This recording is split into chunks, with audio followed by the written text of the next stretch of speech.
Então vamos lá, pessoal. Vamos falar um pouquinho sobre os conjuntos numéricos, tá? Vamos começar assim. A gente desenha uma reta aqui para facilitar o nosso raciocínio. Vamos marcar os conjuntos. Vamos dividir essa reta em dois, começando do zero. Você vai somando aqui sempre um à direita e você vai obter todos os números inteiros positivos, mais o zero. Esse conjunto é o conjunto dos números naturais, tá bom? Conjunto composto pelo zero mais os números inteiros positivos. Então a gente desenhou aqui. De amarelo eu vou marcar os números inteiros negativos. Tá bom? Vou marcar aqui os números inteiros negativos. Então, esse conjunto com os números inteiros negativos mais o conjunto dos números naturais, ele forma o conjunto dos números inteiros. Então, menos 4, menos 3, menos 2, menos 1, 0, 1, 2, 3, 4, e assim por diante. Tanto do lado negativo quanto do lado positivo, tá bom? Então, isso aqui é o conjunto dos números inteiros. Tem um outro conjunto, que é o conjunto formado pelos números fracionários, né? São esses números aqui, ó, o fica entre 1 e o 2, que é 1 meio, você pode representar assim, 3 meios. Fica entre o 0 e 1, que é 1 meio. O número que fica aqui um pouquinho depois do 2, né, e antes do 2,5, que é os 5 terços. Né? Esse número vai dar mais ou menos 2,333, uma coisa assim.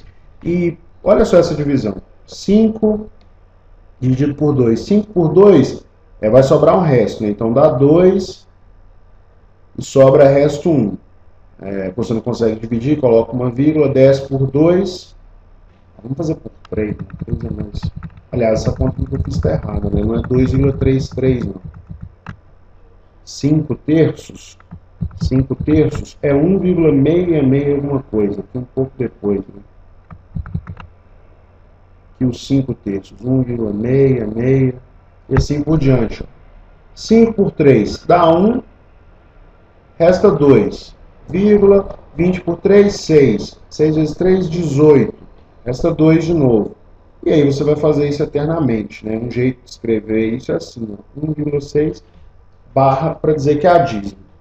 Tá? E aí você tem o conjunto dos números racionais, números que você consegue escrever na forma de uma fração, que termina em dízima periódica. Tá bom? Então, apresenta aqui pela letra, uma letra parecida com a letra Q, né? Vale para os negativos, então vale eu pegar aqui, por exemplo, o 7 terços, aliás, o 10 terços,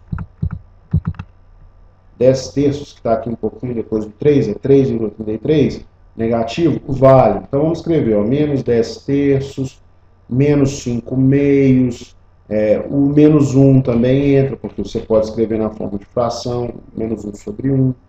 O 0 entra, o 1 meio, 3 meios, 3, 4.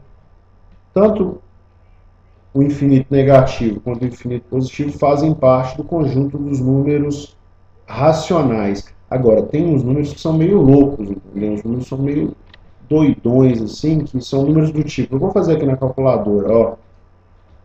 Na calculadora, pega esse número aqui, pega o 2 e tira a raiz. Raiz de 2 deu quanto? Raiz de 2 é 1,4142, não repete a dízima. Raiz de 3, mesma coisa, é 173, vamos fazer aqui do lado, para a gente ver na calculadora.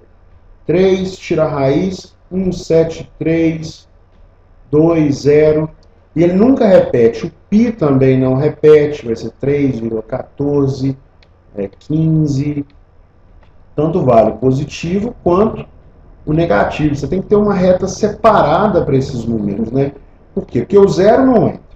Né? Então entra aqui, raiz de 2, raiz de 3, raiz de 5, o π que está aqui depois, o negativo deles, menos raiz de 7 também entra, menos raiz de 10, e assim por diante. Esses são os números irracionais, tá? Então, menos raiz de 10. Tem infinitos números aqui à esquerda, né? Então, vou representar pelas reticências, né?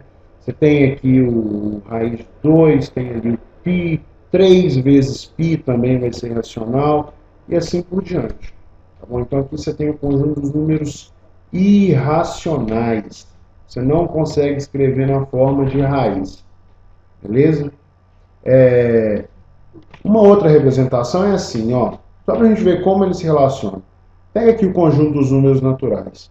Aqui os números. Agora, todos os números naturais não fazem parte do conjunto dos números inteiros? Fazem. A gente viu isso, não é? Ah, mas os números inteiros também não são números racionais? A gente viu que isso é verdade. E os irracionais? Os irracionais são os doidões que ficam aqui do lado de fora, né? Eles são diferentes mesmo, né? Então são dois conjuntos separados. Se você junta esses dois conjuntos, você forma o conjunto dos números reais. Ou seja, o conjunto dos números reais, vou escrever aqui na esquerda, o conjunto dos números reais é a união entre o conjunto dos números racionais e os números irracionais. Esse U aqui, ó, representa união. Tá bom? Um abraço, pessoal. Até a próxima aula.